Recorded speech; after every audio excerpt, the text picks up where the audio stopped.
Okay, magandang araw mga mahal kong angels. Welcome back dito sa Happy Angel Readings. So ngayon ay susunod natin na pagbasa ay para sa iyo Capricorn, no? Ang rest back ng tadhana. Alamin natin sa reading na ito kung paano kumikilos ang timbangan ng katarungan para sa iyo Capricorn, no?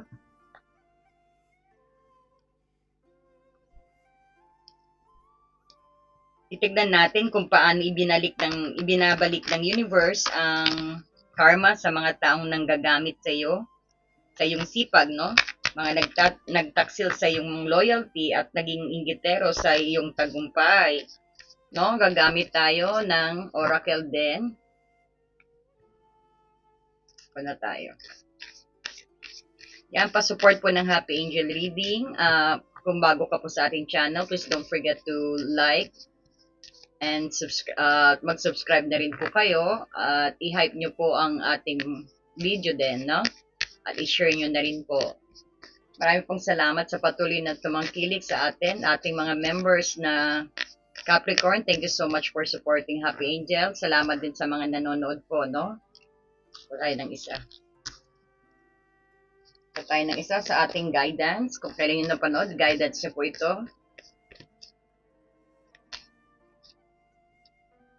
The ocean. No?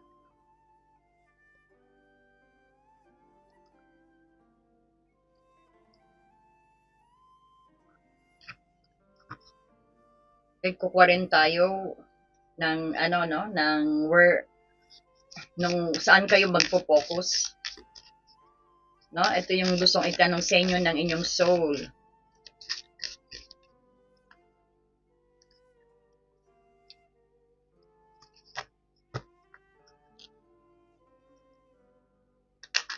Para po ito kay Capricorn.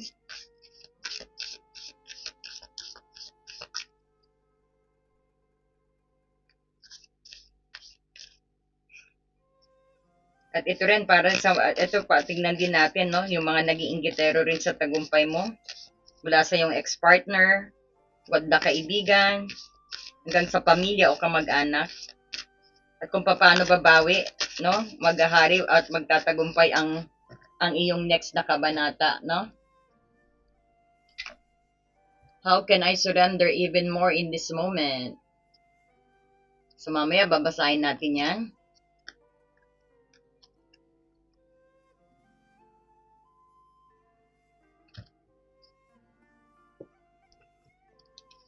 Kukuha rin tayo ng gabay kay Animal Spirit.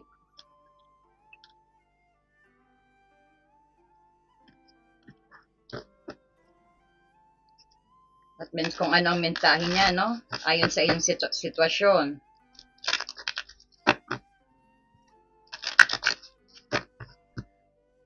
Sana po napanood nyo na po ang ating mga in-upload na Timeless at ang inyong Agosto.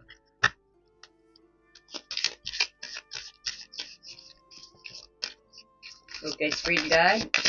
Animal Spirit, pengi pong isang card para kay Capricorn. May live po kami bukas. Kung gusto nyo pong umaten, welcome po kayo. Alas 11 po ng umaga.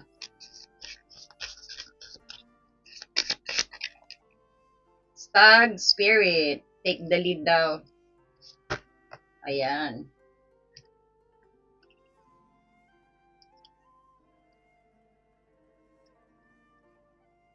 So ngayon po, kukuha tayo ng 5.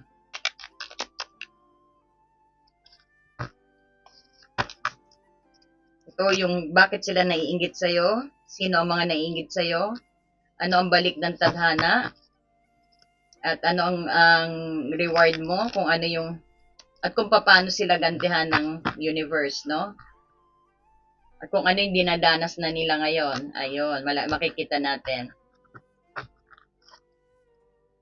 Okay, Spirit Guide. Ano pong energy ngayon ni Capricorn na kinaiinggitan nila? At bakit? Ano pong kalagayan ngayon ni Capricorn? Bakit ganon na lang sila mangnira at mag-inggit? Two of Cups. Wow. Meron ka pang justice. So, kunin natin dalawa lang muna, no? Pero ang dai, oh. Ang dai nag-open. Okay. The last more spirit guide. Ano pong dahilan? Page of Swords.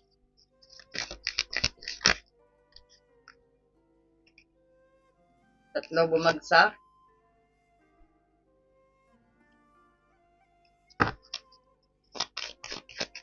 Sino-sino po sila, Spirit Guide? Sino-sino po sila? Sino-sino po sila? At ano po ang kanilang characteristic? Judgment.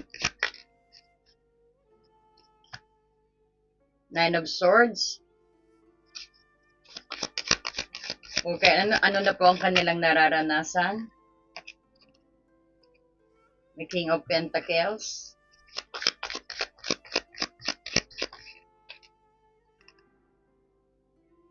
Knight of Swords.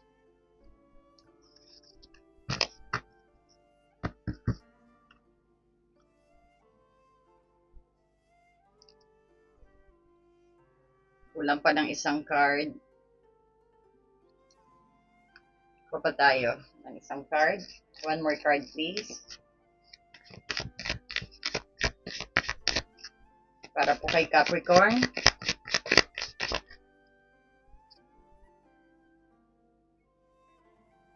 Ano naman ang balik sa'yo nung ginagawa nila, no? Ano po ang balik ng ginagawa nila?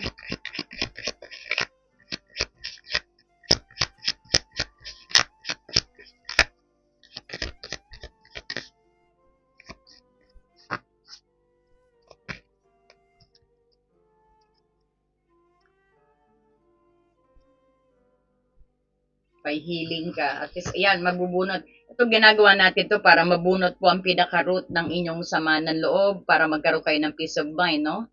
Hindi yung sa pinapaalala pa kasi sometimes, yung, kumbaga, nakakalimutan na dahil sa haba ng panahon, no? Pero pag nakita nyo yung tao na yan, dyan naglalabas ang mga sama ng loob, sakit ng loob, no? So, dapat natin bunutin ang pinakaugat, no? Para magkaroon na po tayo ng healing.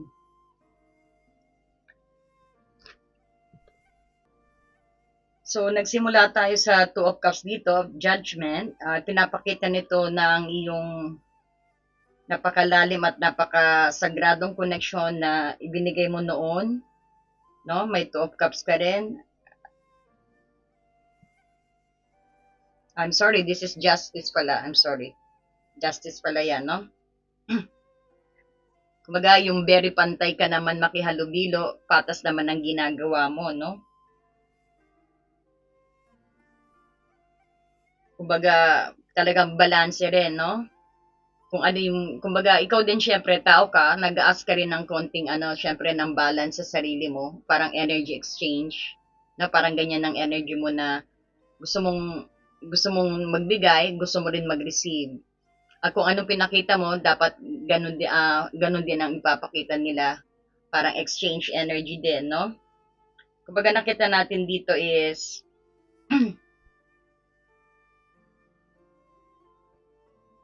pakita rin dito na ang isang napakalalim at tapat na ugnayan na ibinigay mo noon.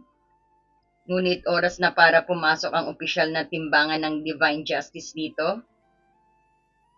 Because ang justice card ay nagpapakita ng opisyal na pagpantay ng kapalaran at pag-aayos ng mga hindi patas na sitwasyon.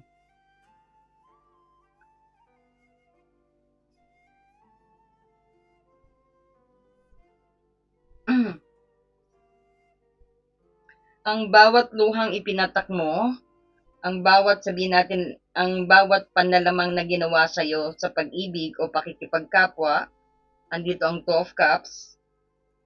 At ang bawat katapatan na binaliwala nila ay parang opisyal ng tinitimbang ng universe, no? Kumbaga, babayaran at ibabalik sa iyo ang tadhana, ang karapat-dapat na respeto, pagmamahal at justice na habang ang mga taong nagtataksa sa iyong ugnayan ay haharap sa matinding singil ng karma rito, no?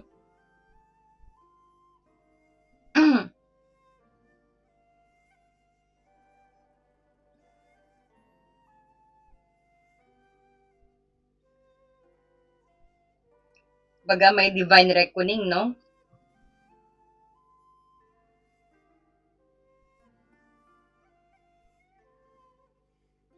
At ang iyong Page of Swords naman dito at Queen of Pentacles at Three of Cups.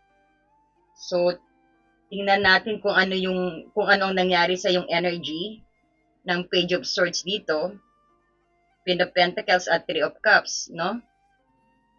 Naging target ka ng inggit dahil sa iyong Queen of Pentacles, no? Ayan, maraming lihim na tinitignan ka, inispayan ka rin. Especially kapag lumalabas ka, kapag kasama mo mga kaibigan mo.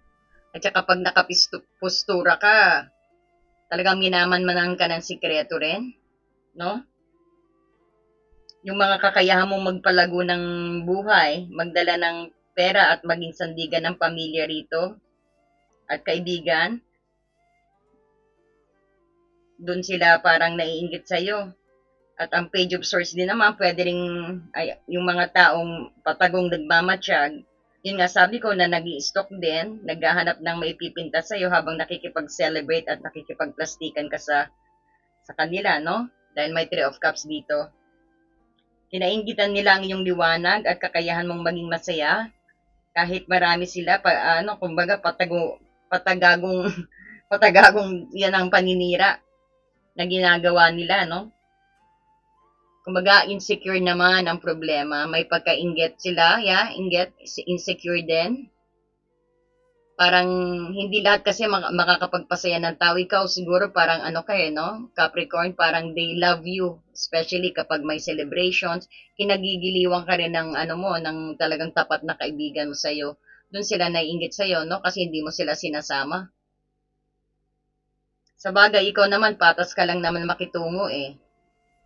Talagang pinipili mo rin ang makakasama mong kaibigan, no? Capricorn, nag-iingat ka rin. Pinipili mo yung sino talagang magpapakita rin ng totoong nilang nararamdaman. Yan ang nakikita nila sa'yo. Kaya may inggit na pumasok. Naghahanap sila ng dumi mo para mai-broadcast ka o mai-flex ka, masirahan ka, no? So, may judgment ka rito. Sa pangatlo, sino yung mga nananakit sa'yo? May dalawang kategorya tayo. Tatlo sila, pero ito yung na ang ma-adapt natin din. Sa Judgment at Nine of Swords, ibinunyag ng tadhana ang sabihin natin ang matinding puyat, pag-alala at overthinking na idinulot sa iyo ng tatlong tiyak na grupo rito. No? Kasama ng iyong ex-partner, sabihin natin the user, parang energy drainer, no? Talagang na-drain ka rin sa ex mo siguro. At ang Two of Cups, itong Two of Cups na to, na naging betrayal.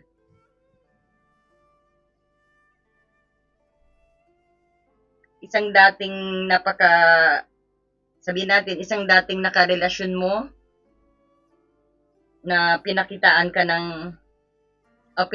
mo ng tapat na pagmamahal, pero ginamit lang ang iyong katayuan at pera. Kasi dito para rin sa Two of Cups dito, tapat ka magmahal, no?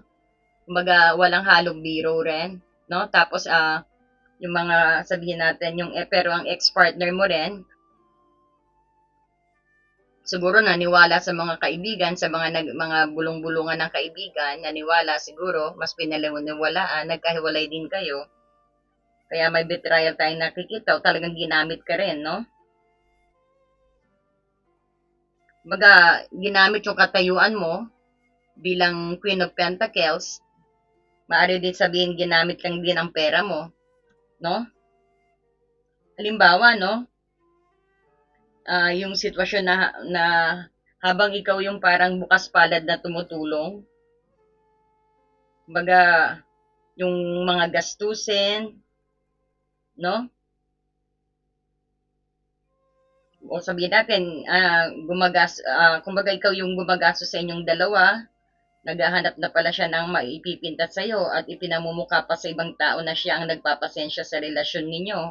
O baka kinakalat din niya na mahal ako niyan, no? Kaya lahat ibibigay sa akin yan. Okay lang kung babae magsalita, paano pag lalaki, no? Pero parehas din, no? At saka din, meron din tayong ditong toxic friend, or sabihin natin associate mo, merong the jealousy stalker naman ang tawag dyan. No? Dahil dito sa Three of Cups, isang kaibigan na kasama mo sa inuman o salo-salo. Pero sa likod mo, parang patagong nambabagsak ng iyong pangalan, na yan din nang iiwan sa ere. Pag nalalasing ka siguro, no, lagok-lagok ka na, talagang walang tumutulong sa'yo. Baka umuwi ka na lang, nagta-taxi ka na lang, wala ka nang kasama, wala yung nag-aalala sa'yo, no? Ang bawa, todo ngiti rin. Isang halimbawa, yung parang todo ngiti at yakap kapag nakaharap sa'yo sa mga kasayahan. Pero pag talikod mo naman, no, tinitingnan ng social media mo rin. Kasi may page of swords pa rin. Para lang gawan ka ng chismis, ang iyong mga post at panibagong bili na gamit din, yan, inaano rin, minamasama. Especially pag branded, kasi Queen of Pentacles ka, ibig sabihin, nakakaangat ka rin sa buhay, meron ka rin sinasabi. No? So, tignan mo naman din, meron ding family member tayong nafe-feel, or relative, sabihin natin relative, o distant relative, no? Meron demanding, at saka merong preloader. Kumbaga, Queen of Pentacles exploiter. Isang kamag-anak na itinuturi kang parang bangko o pondo kapag sila ay gipit. Halimbawa, sitwasyon na kapag may mga kailangan silang pera o tulong, agad silang tatakbo sa'yo. No? Ngunit kapag sinabi mong kailangan mo rin magtabi para sa sarili mong hinaharap din, ikaw pa ang ididikit nila bilang masama kapag no, yung kamag-anak at yung mga nagdudulot sa'yo ng hindi pagkatulog at takot. No? So, kung makikita mo, andito ang King of Pentacles at Knight of Wands. Ang pwede sabihin din na mag-ama. Meron din nainggit sa'yo na mag-ama na nakikita ko rin. I could feel that.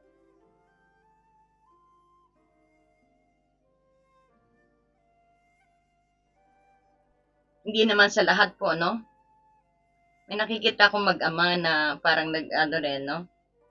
Sabihin natin, parang yun din nainggit sa'yo. Sa ibang rin, I could also feel ibang paliwanag din. Parang itong dalawa is ang resback at pagbabago ng ihip ng hangin. Ito yung kinakatawa ng King of Pentacles at Knight of Wands. Sasamahan ka na ngayon ng energy ng tunay na katatagan din, tagumpay at malaking pera. So, ang Knight of Wands naman, ito yung mabilis na pagdating ng mga bagong oportunidad or opportunity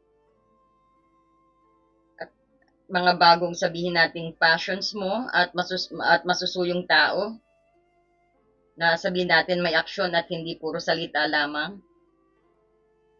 Ang mga taong nananakit at nanggagamit sa iyo parang napipilit ang panoorin kang mabilis na umaangat. No? O sabihin natin, patungo ka sa tuktok ng iyong karera at pananalapi. Hindi ka nila parang naiinis sila pag they see na nag-grow ka. Hindi sila masaya. Sa harap mo masaya sila pero pag talikod parang andiyan mo makikita yung inggit at saka yung bitterness nila. No? So sa Seven of Pentacles naman at Four of Swords, pinapakita ang panahon ng pag-aani or sabihin natin yung harvest mo na. At tamang pagpapahinga din, no? Ibig sabihin, matagal mong itinanim at pinaghirapan yung mga pangarap. Ngayon, parang sinasabi ng Four of Swords na oras na para magpahinga ang iyong isip at katawan. No? Huwag ka na makipagtalo sa mga taong nanggagamit sa iyo. Hayaan mo ang tadhana ang mag-alaga. Yung mag-alaga sa kanila habang ikaw ay tahimik na nag-e-enjoy sa bunga ng iyong pinaghirapan. no? Dahil panay pentacles din dito. So, dagdag pa tayo ng kalaman, meron ka ditong animal spirit na stag spirit. Take the lead daw, ang sabi. Take the lead, ang stag spirit ay nagpapaalala sa iyo ng iyong likas na dignidad, lakas at authority. So, ang usa ay naglalakad para ng may mga poise at taas noo sa kagubatan, no? Mataas ang kumpiyansa, no? So, huwag mong iyuko ang iyong ulo para lamang makabagay sa mga taong mabababaw din at inggitero. Maging leader ka, no? Ikaw ang humawak ng madibela sa sarili mong buhay. Sabihin, mag-set ng malinaw na boundaries at pangunahan mo ang iyong sariling tagumpay din. Ikaw ay mag-lead sa sarili mo, sabi ng stag spirit ng usa dito. No? Ayan. Baka po importante sa inyong number ang 58 at number 13 or May 8 po, no? Baka may importanteng insidente na nangyari dyan. Kailangan magbalik tanaw para makakuha ng idea kung hindi nyo pa nararanasan ito, no? Para maghanda ka rin. Sa ano naman dito sa what your soul wanted you to know, gamit natin ang Soul Truth Oracle. Ang sabi dito, how can I surrender even more in this moment? So, kumbaga, nagtatanong ang iyong kaluluwa, paano ka pa mas makakapag-surrender o makakapagbitaw sa sandaling ito? Kumbaga, pinapaalala ng iyong kaluluwa rin na tunay na pagre-release.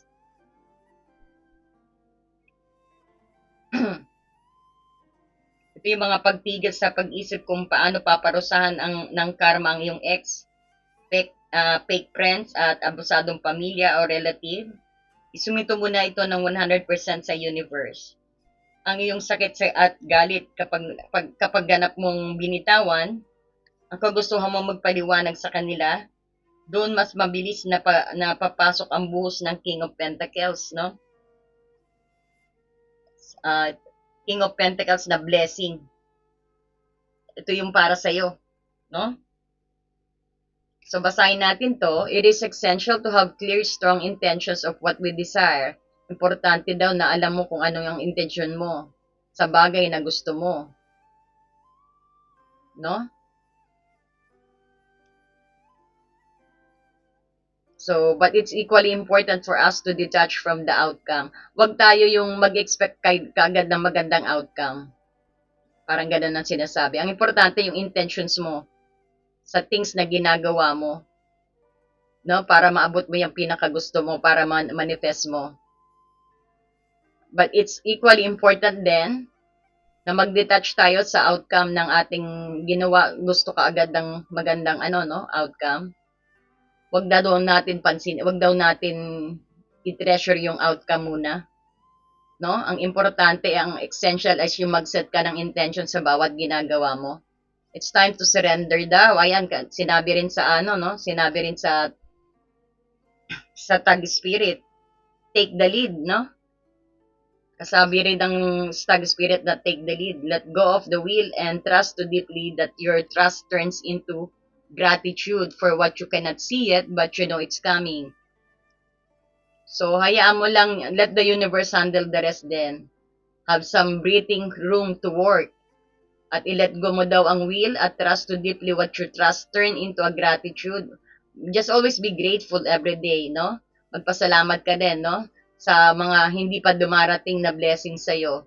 So, simulan mo na be grateful and thankful today, no? Para easily mo ma-manifest yan. Makuha mo ang pinaka-desire mo sa buhay. Be grateful din sa bagay na hindi mo nakikita, pero alam mo, yan daw dapat ang attitude, alam mo is parating na sa'yo. Kung ang persons ang hinihintay mo, bagong boyfriend o bagong girlfriend, hindi mo pa siya nakikita, pero i-receive mo na, parang ganon. At alam mo na andyan na siya. Kasi nagtatrust ka sa universe, kagaya ng sinabi, it's time to surrender. Let the universe have some breathing room to work para ang universe na ang kumilos para sa'yo o para i-align kayo ng persons na yan. So today's soul action, know this so deeply that your soul vibrates. You are not alone. Di ka nag-iisa, your life has purpose, and more you surrender, the more God can produce miracles into your life. If you surrender, parang knock and you shall be open, no? Ask and you shall be answered, parang ganon. Inaantay ka lang ng universe na i-allow mo sila na para tulungan ka. So, be grateful and thankful, mag-pray ka, no? At today mantra, sabihin niyo po, I surrender, I accept all that I cannot change, I release the outcome, and I joyful trust the process. Ulitin ko po, i-meditate nyo po ito habang nakikinig kayo. I surrender, I accept all that I cannot change, I release the outcome, and I joyful trust the process. No? Napakaganda ng binigay na mensahe sa'yo ng ating soul truth, ng iyong kaluluwa. So, may daily guidance din tayo dito, the ocean. So, kumbaga ang card para sa yung araw na to, ang gabay para sa iyo na, ang karagatan ay simbolo ng malalim na emotional na paglilinis to, no? At walang katapusang abundance. So, hayaan mong tangayin ng alon ng karagatan ang lahat ng natitirang bigat mo mula dito sa Nine of Swords, no? Sa hindi ito sa fear, takot yan, yung pagsasabotay sa sarili, ang hindi makatulog, no? Guilt, andyan na yan sa Nine of Swords. So, pumunta sa malapit sa tubig, mag-visualize ng karagatan habang nagpapahinga ka. Tulad ng karagatan, ang iyong potensyal at swerte na napakalawak ng walang katapusan, no? So, ang sabi the oceans dito, the deep blue sea speaks to your soul, healing and soothing you. Even the act of imagining yourself dipping into its healing womb brings about desirable effect. Better yet, spend time physically near the ocean. Allow its power and beauty to wash all the cares and concern. So, ang deep blue sea spark, nag-spark daw sa iyong kaluluwa. Inibigyan ka ng kagalingan, kagaya ng Four of Swords dito, at para kumbaga para isuit mo yung sarili mo, para ma-fresh. Kahit na mag-imagine ka lang na nasa healing womb brings ka, na ito yung nagbibigay ng desire sa'yo. I-visualize mo lang na sabihin natin na kung ano yung talagang gusto mong mangyari at kung anong gusto mong maging magandang epekto. Kumbaga, yung parang feel mo na nagdidip ka sa pinaka inner womb, na nagpo-float ka dyan, no? And you will get that healing daw also, pati mga gusto mong maging effect ng iyong pinaka gustong gawin o desire mo. Better yet, pwede rin na, aside from visualizing or imagining, spend time physically near the ocean. Allow its power and beauty to wash all cares and concerns, no? Meron pong even though na pwede pong kayong magtampisaw sa no? Parang attached to nature. One way to attach the nature po is parang diyan itampisaw nyo daw yung paa ninyo kung malapit kayo sa beach o sa tubig. Pwede kayong magpaa, kagaya ni An Angel dito, nakapaa para mag-recharge din. Nakapaa, nakatouch ka sa lupa, ibig sabihin nagko-connect ka sa nature din, no? At kumuha ka ng timba, ibabad mo yung paa mo, mag-soak ka doon, no? Magtamsaw ka ng konti para ma-wash all daw yung mga alinlangan natin, ang fears, itong Nine of Swords, no? I-allow mo yung power na, allow its power and beauty to wash away all the cares and concern. Mawawash off daw yung mga mo, no? Yung mga pinag-aalala mo. Pwede rin na sabihin natin na pag recharge ng energy, kung may puno kayo dyan, hawakan nyo po yung puno, ilagay nyo yung palm ninyo, set your intentions na gusto mong mag-recharge, sabihin mo, parang yan pa-recharge nga po, parang gano'n, no? Dikit mo lang yan sa puno, tapos dyan pwede ka na mag-imagine, mag-visualize ka, tataas ang frequency mo at magbabago yung day-to-day na ma-manifest mo, no? Magkakaroon ka ng clear mind, makakapag-decide ka ng gusto mo, no? Makaka-decide ka ng tama, no? At the same time, lalakas din ang iyong intuitions. Ang especially, nakapag-charge ka, syempre, hindi ka lobat, ibig sabihin, energetic ka. No? Nakukuha niyo po ba? So, para lubos ng maintindihan, Sagittarius, medyo nakakaloka ang iyong nakaraan mo. Akala kasi ng opportunista mong ex, ng chismosa mong kaibigan, dahil sa Three of Cups dito, at ng kamag-anak mong ginagawa kang ATM machine, ay ikaw ay forever nilang Queen of Pentacles na pwedeng pigain, no? I-drain. So, inaakala nila na maiwan kang umiiyak at puyat sa Nine of Swords dito. So, surprise, biglang parang, sabihin natin, no? Biglang tumalo ng King of Pentacles dito. At Stag Spirit andito rin. Habang sila ay abala sa pag-i-stalk sa social media dahil may Page of Swords ka rito. At sila rin yung parang naghahanap ng panibagong mauutangan, no? Ikaw naman ay nasa Four of Swords na nagre-relax, na you're getting your healing. Habang binibilang ang bunga ng Seven of Pentacles dito. Ito yung parang moral of the story, no? Parang hayaan silang mabilaukan sa sarili nilang inggit. Habang ikaw ay busy sa pagiging milyonarya or milyonaryo, may King of Pentacles ka na. Panipentang ikaw pa yung power couple din to, no? Kung isipin. King of Pentacles ka na, Queen of Pentacles pa siya, tapos may inaantay pa kayo siguro mga investment dyan. Nagpapahinga ka samantalang sila hindi na makalapit sa'yo, no? Samantalang sila naghihirap, nangyayari din yung ginawa nila sa'yo, hindi rin sila ngayon makatulog, no? So, ang sabi pa, binilin sa'yo, leave it to the universe. Let the universe handle the rest. Kumbaga, inaano ka na be grateful and thankful na sinasabi ng ating ng ating the oceans din, at ng ating how can I surrender even more in this moment, at ng Stag Spirit. Parang be thankful ka na rin, no? Dahil andyan na ang iyong abundance. At ayan na, nakakaranas na ng karma ang mga taong nanakit sa'yo, na nahira, mga ex pa, kamag-anak, pamilya, or associate, no? Yan ang nakikita natin, o kapitbahay pa yan. So, stay focused. Mag-pray ka daw. Kumbaga, mag-pray ka, manalig, no?